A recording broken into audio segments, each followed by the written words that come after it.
Hau bai, Joseba, saioari ekiteko gustatzen zain modu hau, Behar den bezala azteko, sagardo pixko bat. Bota sagardua, orain gainera sagardua egiteko garaia da, ezta? Sagarrak bildu, zapaldu eta txin-txin diruaren notxa. Nik asko edatirik ez daukat, igandean beho diagnostia daukat. Hori, zainu zaitu. Bueno, sagardua betiko erara zengo dugu, ezta? Sagardua, bai. Orain mente asko egiten zen moduan horre zuen alde hortan. Berezia da sagardua. Duela 250 urte nola uste duzu egiten zela sagardua. Bueno, sagarrak zapalduta ziur eski horrela ingo zen, baina ez dakit dolareak eta izango ziren, noski? Bai, dolarea gaina bereziak ziren. Baserria bera zen dolarea hundi bat, gare batean. Goiko pisuan sagarra bildu, erdikoan sagarra jo hautsi, eta beko pisuan... Mama goxua. Bai, patxa, kupeleratzen zen. Hori, leko guntzetan galdu eginda dagoenekoz, bino, guaindikan zenbait lekuta mantentzen da hori. Arizkunen, Nafarroan arrautu dugu guk horietako bat. Joala jo kultura elkarteak, berriz olako bat osatu du, olako baserri bat antolatu, eta joan den larumatean kirikoketa eguna. Gero, bai, azalduko dugu kirikoketa hori zer den. Momentuz pentsat ikusi, zen modu ikusgarri eta polita egiten den sagardo oraindik Arizkunen.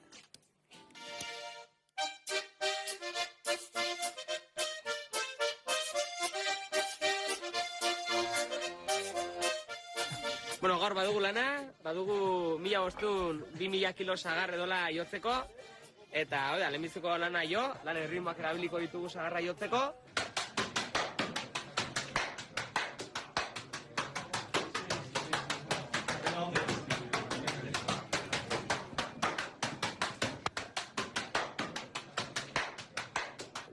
Jotzearen ondotik, estutzea, sagarraren estutzea, egingo da, oholtza sagar gainean patuz, eta, bueno, gero ja estutzen delaik, kupelanatuko da sagardua edo. Kanal baten bidez kupelategira gaten da, zukua, eta zukua gero kupelanatuko dugu.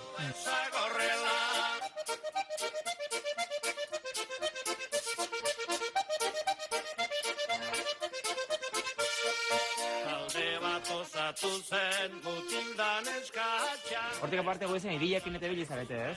Hola funtzionatzen zuen, ekartzen zuzten gurdiakin sagarrak eta dolaretxea zuen etxetara, eta, bueno, hor prezio bat ordaindu, sagarrak neurtzen ziren, sagar neurriekin zen sagar, eta gero bazen kupela beresi bat, luzia dena, eta gero gurdian jartzen zena, eta garraia egiten zitzaion. Eta hori ere, gaur ere bakarri dugu. Iratxe, jene, honitza ez gaur hemen? Bai, espero dugu, jende ausorki egotea, autobusek ere bai etorri hartire ezki ingurutik, eta, pues, a ver nola tratzen den. Giro ona eta mundiala, sagarnoaren inguruan, sagardoaren inguruan, baina hemen eri zea falta zaite azken emaitza hori kirikoketa edo zer demonte den. Kirikoketa, bueno, prozesu guztia ikusi dugu, nola egiten den sagardua, pausuz, baina azkenekoa falta dugu. Azkeneko prozesua da, hain zuzen, kirikoketa horrekin zer ikusia duena.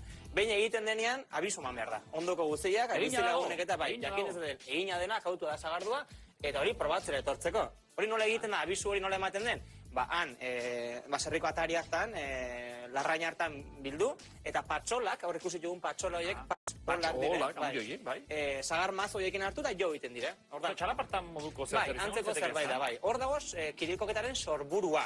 Bueno, guk bino beko esplikatuko digu hori zer diren, Xabik, Txominek eta Iratxek, kirikoketa.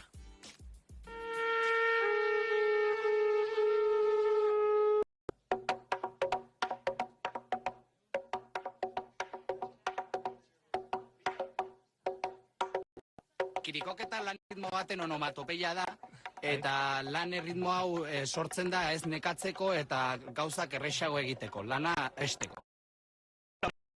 Ez, hau? Bai, hoi da, kirikoketa da, hiru jotzen zuten kantu baten izena, bildua dagoena, eta izen hori eman diogu azkenan tresna, musika tresna honi. Hemen erraxa da jotzea. Bai, erresa da. Erritmoak azkenean dire arras naturalak. Zuk ikusten duzu non dagoen zure lekua jotzeko. Nik ere jotzen aduta? Hartu eta jotzen duzu. Bai, moldatuko nintzake?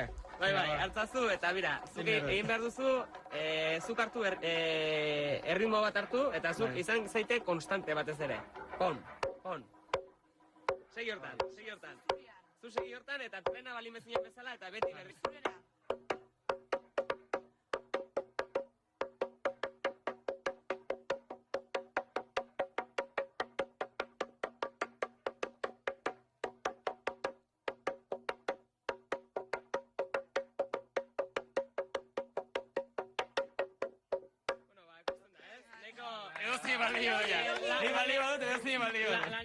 Ez, edozein ez, ritmoa eramaten jakin egin behar da, Orduan, kirikoketa horrek, nola da ritmo hori, abesti badago?